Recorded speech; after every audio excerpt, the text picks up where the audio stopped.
আমাদের ক্রিকেটার এবং আমাদের দর্শক তাদের নিরাপত্তার বিনিময়ে, দেশের মর্যাদার বিনিময়ে আমরা বিশ্বকাপ ক্রিকেট খেলতে চাই। ভারতে অনুষ্ঠিতব্য টি-20 বিশ্বকাপে খেলতে যাওয়া নিয়ে বাংলাদেশের অনড় অবস্থানকে ঘিরে তীব্র চর্চা শুরু হয়েছে এই আন্তর্জাতিক ক্রিকেট মহলে। একবার নয়, বারবার ভারতের আশ্বাস, আইসিসির সতর্কবার্তা এবং সাবেক ক্রিকেটারদের পরামর্শ সত্ত্বেও নিজেদের অবস্থান থেকে সরছে না বাংলাদেশ ক্রিকেট বোর্ড বিসিবি। আর বাংলাদেশ খেলতে না যাওয়ায় বড় বিপদে পড়ছে ভারত। একদিকে ইমেজ সংকট, অন্যদিকে আর্থিক ক্ষতি আর দর্শকদের ক্ষোভ। এই বিশ্বকাপ আইসিসির প্রতিযোগিতা হওয়ায় বাংলাদেশ আর্থিক দিক থেকে বড় কোনো ক্ষতির মুখে পড়বে না।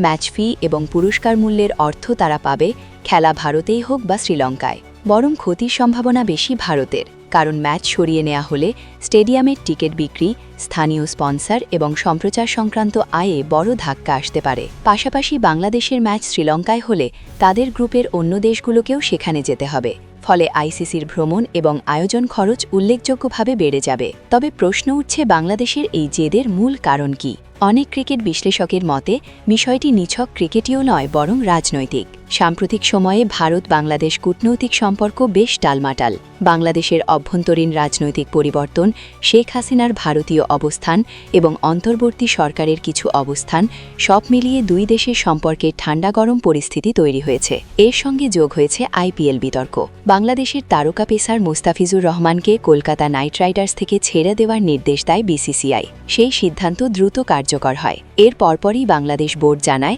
তারা ভারতে বিশ্বকাপ খেলতে আসতে আগ্রহী নয়। অনেকের মতে এই সিদ্ধান্ত আসলে মুস্তাফিজুর ইস্যুর পাল্টা প্রতিক্রিয়া। বাংলাদেশের মানুষ মনে করছে রাজনীতির স্বার্থে ক্রিকেটকে ব্যবহার করেছে ভারত, আর সেই কারণেই ক্রিকেটের মঞ্চেই পাল্টা চাপ তৈরি করতে চাইছে ঢাকা। মাঠের লড়াইয়ে ভারতের সঙ্গে পেরে ওঠা কঠিন হলেও মাঠের বাইরে কূটনৈতিক ও প্রশাসনিক লড়াইয়ে শক্ত অবস্থান নিতে চাইছে বাংলাদেশ, এমনটাই মত বিশেষজ্ঞদের। এই পরিস্থিতিতে আইসিসির ভূমিকা অত্যন্ত গুরুত্বপূর্ণ।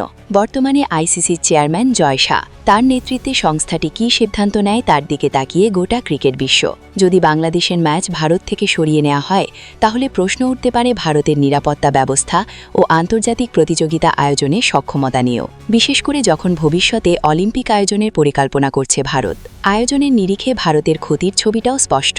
গ্রুপ পর্বে এমনিতেই বেশ কিছু হাই ভোল্টেজ ম্যাচ শ্রীলঙ্কায়। বাংলাদেশের ম্যাচ সরে গেলে ভারত আরও কিছু গুরুত্বপূর্ণ ম্যাচ হারাবে। কলকাতার ইডেন গার্ডেন্স বিশেষভাবে ক্ষতিগ্রস্ত হতে পারে। বাংলাদেশের ম্যাচকে ঘিরে যে আবেগ ও দর্শক আগ্রহ ছিল তা কার্যত হারিয়ে যাবে। অন্যদিকে অতীত অভিজ্ঞতা বলছে ভারতে আন্তর্জাতিক দলগুলির নিরাপত্তা নিয়ে প্রশ্ন তোলাও যৌক্তিক, কারণ এর আগেও বহু ম্যাচ ঘিরে উগ্রপন্থীরা বিশৃঙ্খলা তৈরির চেষ্টা করেছে। তবে সব রকম উস্কানি দিয়ে ভারত এখন বোঝাতে চাইছে রাজনৈতিক টানাপড়েন থাকলেও ক্রিকেট মাঠে তার প্রভাব পড়া উচিত নয়, অথচ নিজেরাই সবসময় খেলার মধ্যে রাজনীতি টেনে আনে।